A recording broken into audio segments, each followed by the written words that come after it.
बिस्मिल्लाहिर्रहमानिर्रहीम। तमाम तारीफ़ें अल्लाह के लिए, दरूद व सलाम मोहम्मद वाले मोहम्मद के लिए। अस्सलामु अलैकुम अज़ीज़ान मोहतरम।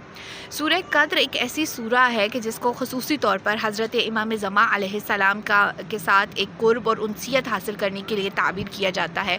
यानी अगर आप इमाम ज़मा अलैहिस्सलाम का क़ुर्ब, उनकी मोहब्बत और उनकी शफ़क़त को हासिल करना चाहते हैं तो लाज़मी है कि आप सूरह कद्र ज़्यादा से ज़्यादा तिलावत करें और इमाम ज़मा को हत्या करें। इसके साथ साथ सूरह कद्र के और भी बहुत सारे फ़ज़ाइल हैं। अभी मैं आपके सामने एक हदीस को बयान करने जा रही हूँ जो कि हज़रत इमाम मोहम्मद बाक़िर अलैहिस्सलाम की है।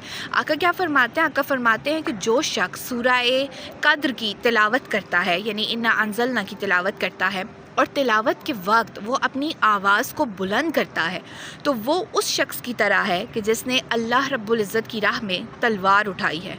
और जो इस सूरह की आहिस्ता आवाज़ में तिलावत करता है तो वो उस शख्स की तरह है कि जो राह खुदा में खून से आलूदा हुआ है। और जो शख्स सूरह कद्र को 10 मरतबा पढ़ता है तो अल्लाह रब्बुल इज़्ज़त उसके 1000 गुनाह मिटा देता है। तो अज़ीज़ान मोहतरम, मुख्तसर तरीन सूरा है लेकिन फ़ज़ाइल में अपने अंदर एक पूरी कायनात को समेटे हुए है। तो अगर आप अल्लाह का क़ुर्ब, उसकी रज़ा और उसकी खुशनुदी और बिलख़ुसूस ये कि इमाम ज़मा अलैहिस्सलाम के साथ अपने ताल्लुक़ को मज़बूत करना चाहते हैं तो सूरह कद्र की कसरत के साथ तिलावत करें। अल्लाहुम्मा सल्लि अला मुहम्मदिन व आले मुहम्मद वअज्जिल फ़रजहुम व फ़रजना मिन।